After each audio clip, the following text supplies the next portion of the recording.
everybody. Happy Monday. Father Gunnell here with you for our daily reflection, and wanted to talk a little bit today about two great feasts that we have coming up later in this week.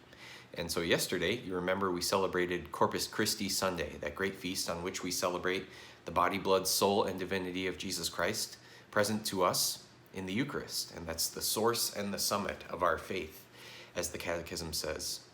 So that great central mystery to our faith that we celebrated yesterday. And then later this week, we celebrate the Most Sacred Heart of Jesus on Friday. That's actually a solemnity on Friday. And we celebrate the Immaculate Heart of Mary on Saturday. Okay, so why do we celebrate these two feasts coming up later this week? Why do we celebrate the two hearts, the heart of Jesus and the heart of Mary? Well, it's because the heart of Jesus is our hope and the heart of Mary is our refuge. All right, and so we look at the cross and we understand that it's only because of the great love of Jesus Christ. It's only because of that burning desire of his sacred heart that each and every one of us would spend eternity with him in the heavenly kingdom, that he would go through all of that, right? We look at the crucifix back there and we remember that Jesus is God himself, right? Why does the God of the universe consent to become part of his creation, to live among us, to suffer, to be mocked, spit upon, tortured, and eventually crucified?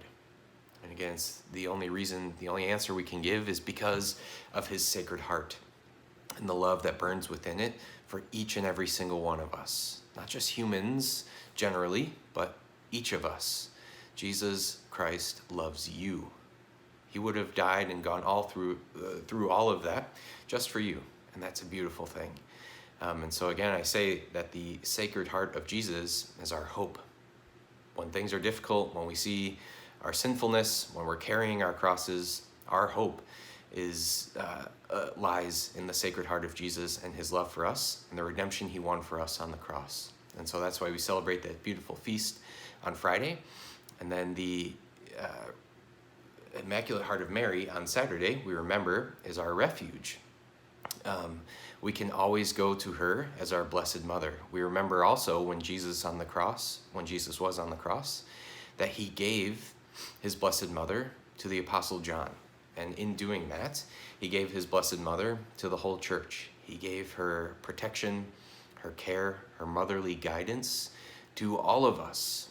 And again, as we go through difficulties, as we recognize our own sinfulness, as we carry our crosses, the Immaculate Heart of our Blessed Mother is our refuge. She can protect us. She can lift us up. She can help us carry those crosses and go through those difficult times, all the while hoping in the love of the Sacred Heart of her Son.